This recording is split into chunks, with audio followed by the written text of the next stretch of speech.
13 by Myracle. Read for you by Miss Book Reviews.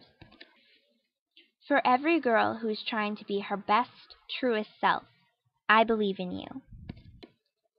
March.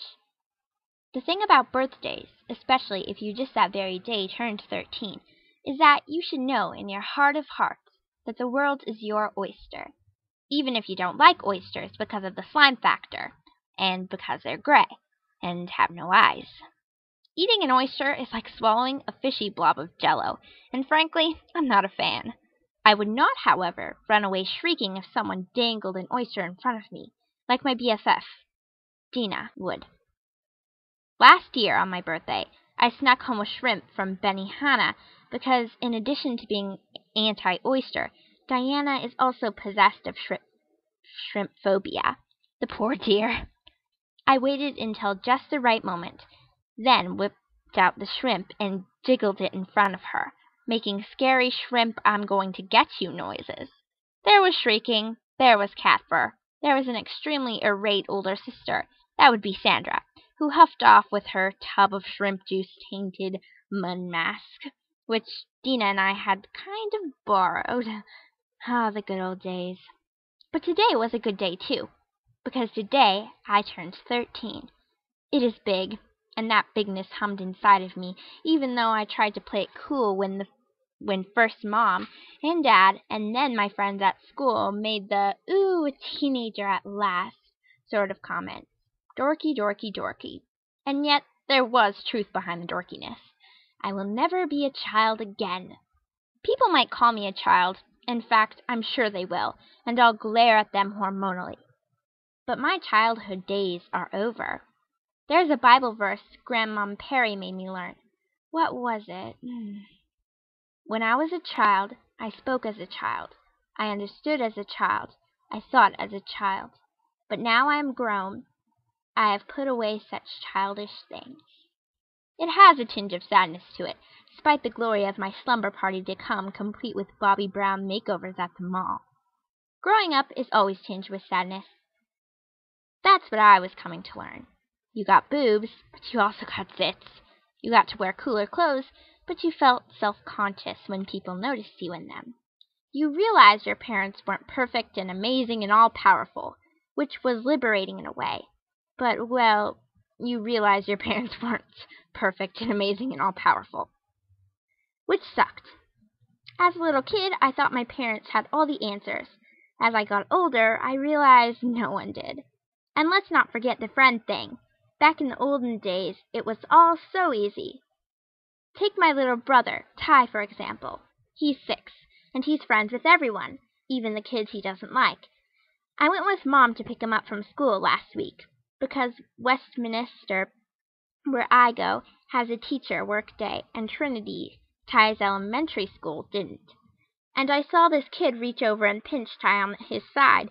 The kid laughed after he did it, and not in a nice way. "Who was that who pinched you?" I asked him after he climbed into the back seat. "Gary," Ty said. "Why did he pinch you?" "Because he has sharp fingernails, and because he wants me to think he's a snake, because I'm scared of snakes." "What a jerk," I said. "Winnie," Mom warned. "Fine, he was acting like a jerk," I said. Mom was okay with that, with our way of saying that someone was acting like jerky, or stupid, or annoying. He just didn't want us to say someone was a jerk.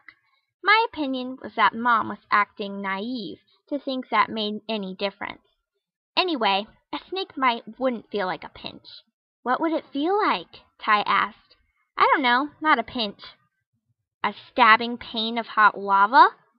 And that wouldn't be on your waist either, unless the snake slithered up your pants." "Winnie!" Mom said. "It wouldn't," I said. "And I don't like Gary for doing that." "Me neither," Ty said. "He should go to the juvenile detention center." "Maybe you should stand on the pickup line with someone else," I suggested. "One of your friends, and not Gary." Ty looked puzzled. "Gary is my friend," he said, as if he were explaining some basic fact. In 7th grade, if someone pinched you hard enough to bring tears to your eyes, you wouldn't stay friends with them. only instead of pinching, a seventh grader was more likely to be snake-like in other ways, like whispering to someone that you were trying too hard if you wore pink eyeshadow, or that your shirt was too tight or too loose, or that you really needed to clip your toenails if you didn't want to gross everyone out. So as a seventh grader, no, you weren't friends with people you didn't like. But sometimes you weren't friends with people you did like, which was complicated, and which didn't make sense if you tried to explain it. Sometimes things just changed. That's where the sadness came in. I can't really complain, though. Dina was my BFF number 1, Cinnamon is my BFF number 2. Plenty of people have more than one best friend forever. That's allowed, and my ex-BFF is Amanda. On the very extremely plus side of being 13, I also have a, yikes, plain old BF, as in boyfriend. Maybe. I mean, I don't want to be braggy about it, because it's not as if he rented a billboard and painted "I love Winnie" across it for the world to see. And please, we are not in the love stage. Nonny, no. But he did hold my hand. Tee. And he held my hand for the first and only time last Thursday, and it was glorious. Plus, he's absolutely gorgeous, with his hazel eyes and slouchy boy saunter and messy, adorable hair. He jokes around with me, and sometimes I feel almost normal with him, and I definitely have the thought that I could be even more normal around him one day. With practice and mental pep talks and shoulder back, stomach in reminders. And then far off in the future we can get married and watch TV together and have billions of little Larses and Winnies. No, where did that come from? Please don't let Lars have received that as a weird psychic message to the stratosphere. I beg the world. Sometimes, even though I know it was impossible, I feared my innermost thoughts could be heard. Not just by God, but unintended recipients like my dead grandfather or a certain hazel-eyed boy. Just kidding, I thought loudly.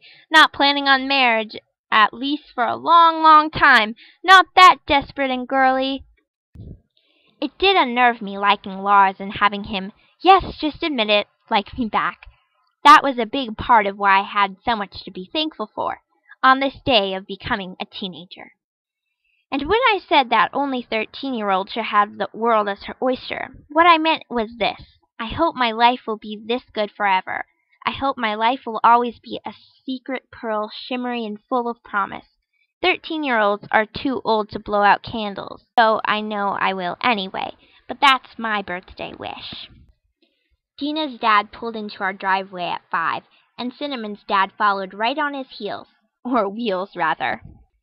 Dina and Cinnamon both live with their dads. Dina because her mom died way back when she was a baby, and Cinnamon because her parents are divorced. Her mom lives in North Carolina, a 3-hour drive from Atlanta. Cinnamon has a stepmom, but it isn't a great thing. Her stepmom puts people down a lot, including Cinnamon. Cinnamon's dad is cool, though. He's a hotshot Atlanta developer who has big-time clients, and sometimes he gets us tickets to random concerts. Cinnamon hopped out of her father's Lexus. I bounced on my toes on the front porch. "Happy birthday, you birthday-having fool," Cinnamon cried, giving me a big ol' hug. I grinned. Thanks. Dina kissed her dad's cheek in the front seat of their station wagon. They were very close, in a totally sweet way, and I was glad for both of them, because I think you'd need that if someone you love died. She climbed out, got in her overnight bag from the back seat, and came to join us. She and Cinnamon were going to spend the night, even though it was a Sunday. So cool. We squealed and did a group hug spazzy thing. We were like jumping elephants. "Party time!" Cinnamon said. I helped the two of them lug their stuff inside, then called out to my mom. "We're ready," I said. "It's time to go. Our personal beauticians await." "Not beautician," Mom said. "Beauticians are frumpy old ladies who went to beauty school. With big hair," Dina contributed. "Our personal makeup consultant awaits," Cinnamon said. "Right," I said, like, "Thank you, oh wise one." Mom clomped down the stairs in her heels and a snazzy pant and blouse combo. She wore such mom clothes, tailored and put together.